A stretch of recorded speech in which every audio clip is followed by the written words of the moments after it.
manager to your brand new client who may not know you, like doesn't know your reputation perhaps, and they can get a sense of you. And like I said, that's an invitation to trust you. Definitely. And that takes that's a little risk to step out there and be like, okay, this is how I'm going to do it. Yes. I'm so happy that you're focusing on these lesser addressed issues with project management. I think that's so great. So a few things popped into my mind when you were describing that. So one would be posturing versus authenticity, and how difficult that is also, and how that so oftentimes, especially in a new role at a new organization, I feel personally that there's a lot of posturing involved because you don't have that in-depth knowledge of the people in the organization. You don't have that information to work from. So you're making a lot of assumptions as to what people value and how they preferred to be interacted with. You're making assumptions about how they're interpreting everything you're doing. So as a project manager, I think I was posturing a bit at the beginning. I was doing things very by the book. I was not being my authentic self. I was trying to be what I thought the ideal project manager should be. And I think as I've grown in this position and over time gotten to know all of the people involved in the organization, I've been able to operate on a more authentic basis, like what you're describing. So focusing on my particular strengths and using those to interact with people rather than trying to gain every possible skill out there that is said to be useful in managing projects.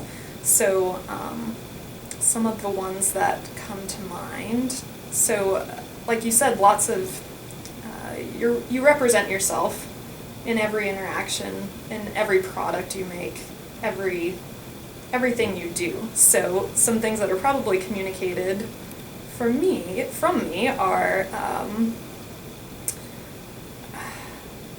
I guess, a preference for writing. So written material. So I tend, and preparation and consistency.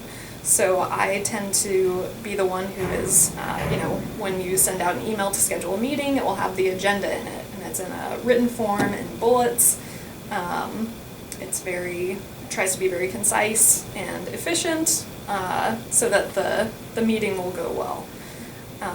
So I guess focusing on things like that, like written communications, and consistency, I guess, are things that I do naturally.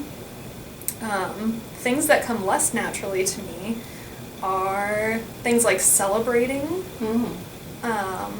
people's work. I tend to be very work-focused, work-driven, task-driven, check the things off the list. We're making progress, we're moving from one phase to another. But something I have read in the literature, especially more informal literature, is the importance of celebrating wins and acknowledging people, which is not one of my authentic strengths, which some people are very motivated by and respond very well to. So I guess the overall point I was trying to make was that without that person and organizational knowledge, it's very difficult to utilize your strengths in the right way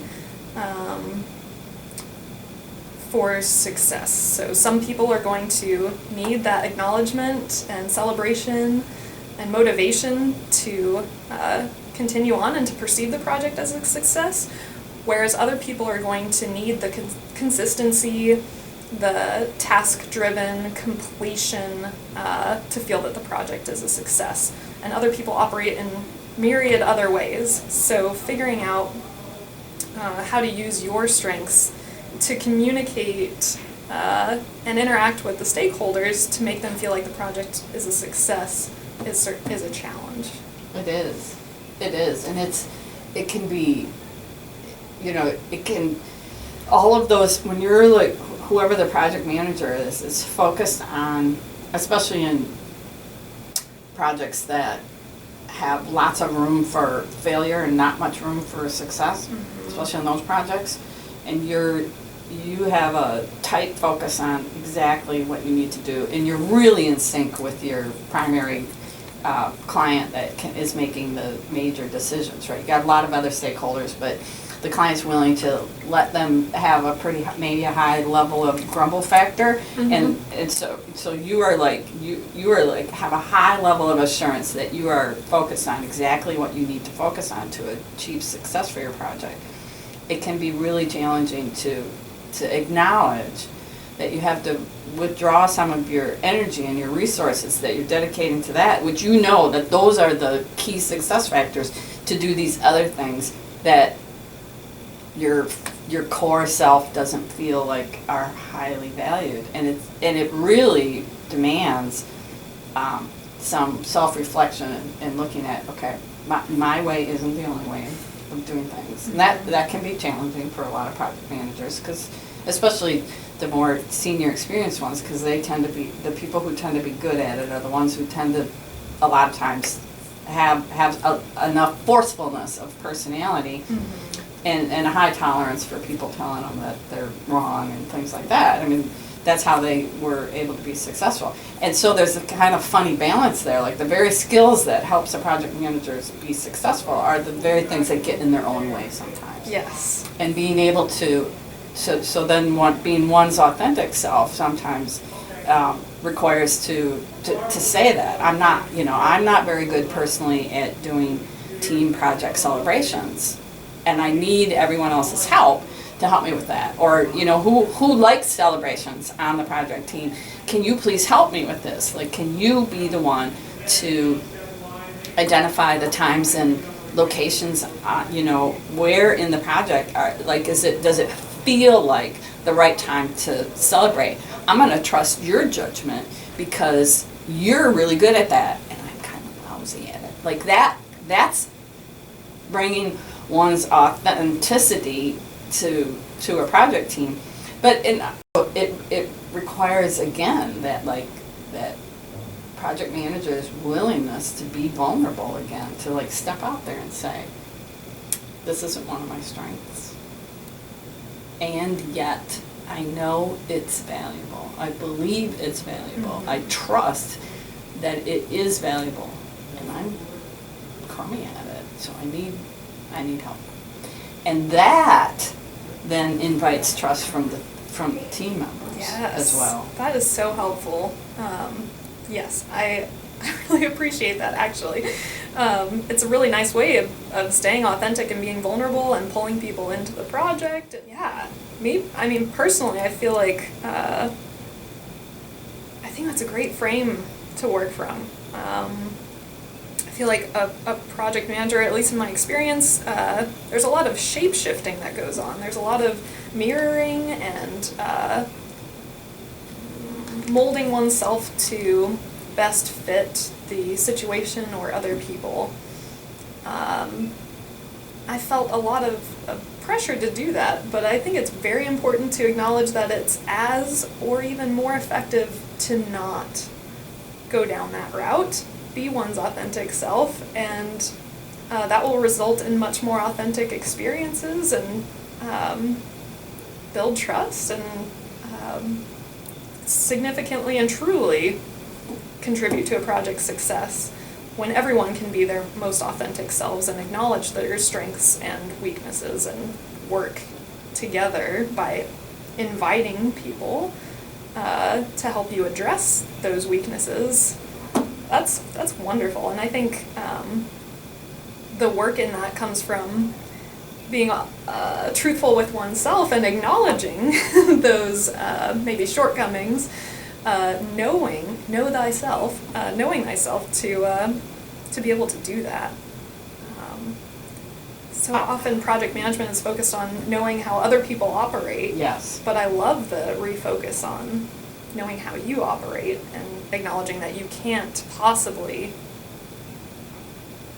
fit you can't possibly have all the skills. You can't possibly interact in all the ways that people would prefer. Exactly. So I want students to focus on their strengths. I also want them to use those strengths to focus on actions or practices that they haven't done before, like skill areas. Yes. So you could still practice a skill that you've never done before. It's not a strength of yours. And you can still practice that skill and go into that space and practice it. That's not the same thing as I'm not saying that skill area is a strength or a weakness. Does that make sense? I think so. Because the skill itself, like we were talking about before with the celebrating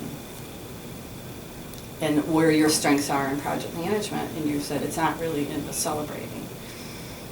I would suggest that celebrating, actually, you're very capable of celebrating. Oh, yes. Yeah. It's just what that celebration looks like, right? It's a different avenue of doing celebration, or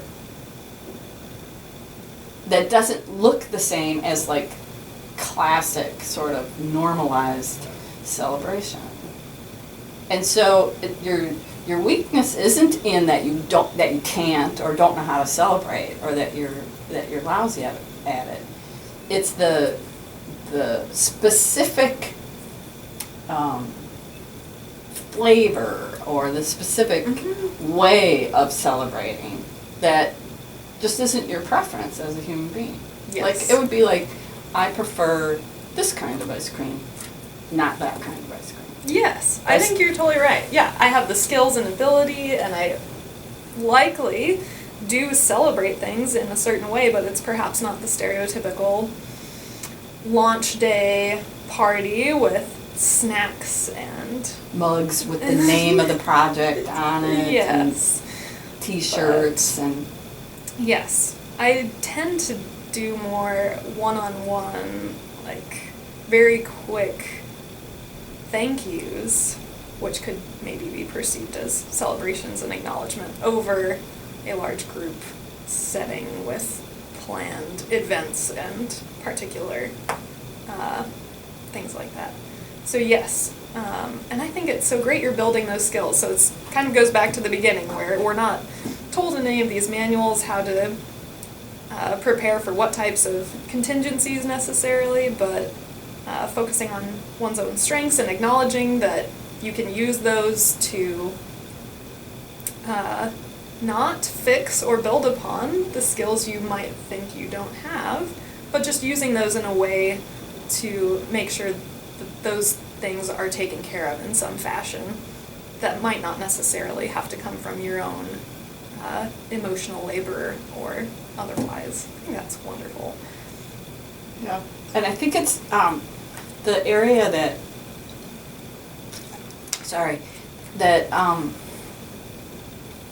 this idea that there's this set of project management, like that's what project management is all about, and I have to leave myself behind, and project management is really just about doing things by the book like any other project management. Like, we're all robots. Mm-hmm. And I think it has coincided with the rise in the prominence of project management as a profession, which was necessary in the maturation of any profession. Yes. It's going through the same maturation steps that any profession has.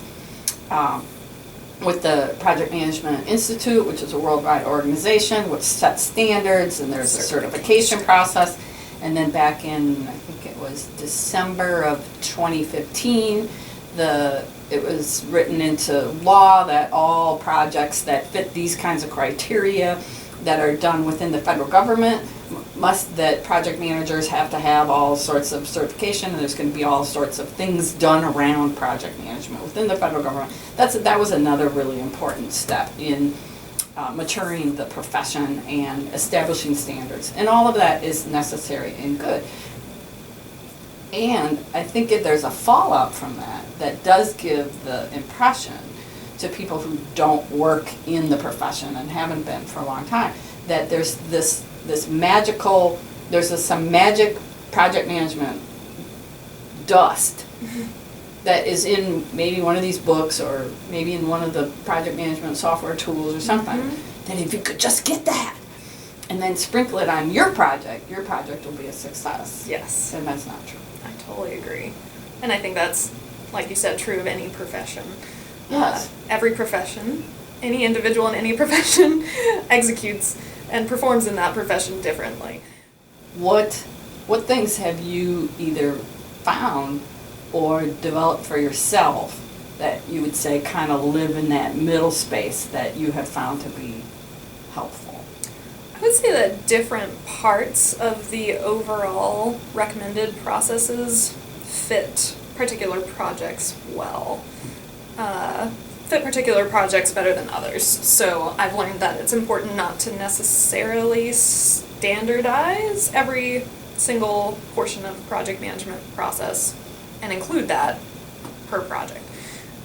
Some things that I have found extremely helpful are the project charter and filling that out to the degree that it is useful for that particular project. So including, at minimum, a scope, a timeline, people's roles, goals, and success criteria for a project. I've found that to be so useful in starting and executing projects. I would not leave that behind, ever. Other things maybe not mentioned in the books would be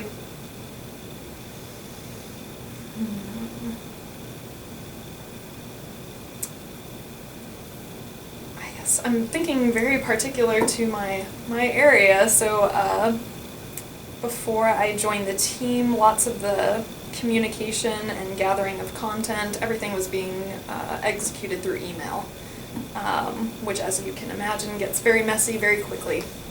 So when I came on, taking steps to standardize or to centralize communications was really important.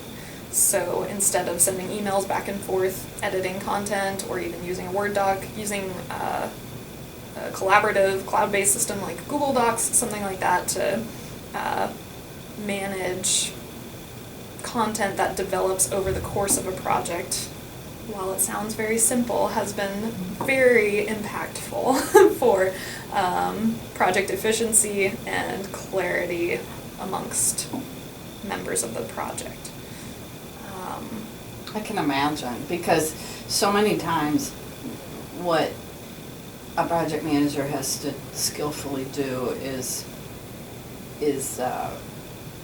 lay out and reveal where shifts or where a turn was made on the project, and that doing that through the documentation of looking back through the versioning of a shared document so that everybody, because some people don't recognize it when it happens. Like a project could be going here, like that's at the outset, that's where the project was stated that it's going to go. And at some point in time, the direction can shift. That happens on all sorts of projects, and for legitimate reasons. And the project manager has to be on top of that and aware that it can happen, and also aware of the signals of if it has happened, and then verifying that with the client. That's okay, that we did that, we really shifted, okay, good.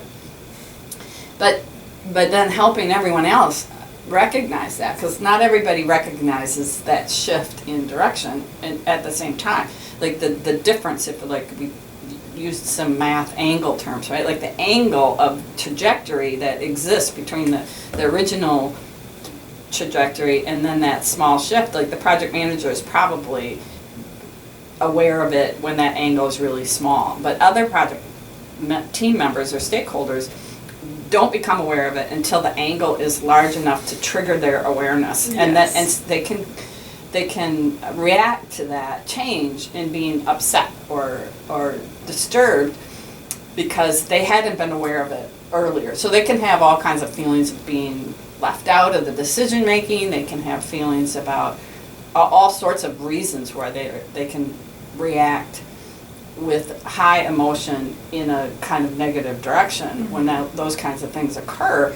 And having those shared documents where you can go back through versions and help people understand like where and when and how things shifted can be Yes. really helpful for some people, because it keeps the conversation focused on the project content, Right.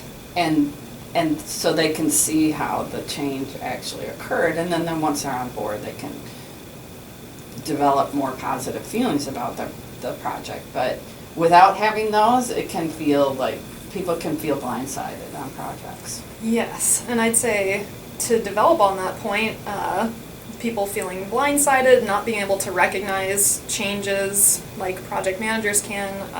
One thing our organization has started doing is, and one thing I've been trying to do, for our organization, this role is quite new, like the formalized project manager role. Again, every person manages projects, but having a person whose role it is to do so has really put a spotlight on areas in the organization that might be deficient in project management knowledge. And the educational portion of my project, like me learning about all of these new techniques and existing in the role as a project manager, it's been really important to share out and explain things that I'm doing. In some cases, defending what I'm doing. In other cases, providing a variety of options that people can take. Just explaining, what project management is and how it could benefit projects has been very useful in interacting with stakeholders, because the more the stakeholders are building a capacity for project management and an understanding of what it means and what the benefits are, the more likely it is that the projects are going to progress along a successful path. Like, it can't just be a project manager who has all of the project management knowledge and Yes. that's what's going to make it work. It has to be development among all the people involved in the organization, a development of this capacity of project management knowledge. And so I've seen that build over the last year that I've been here.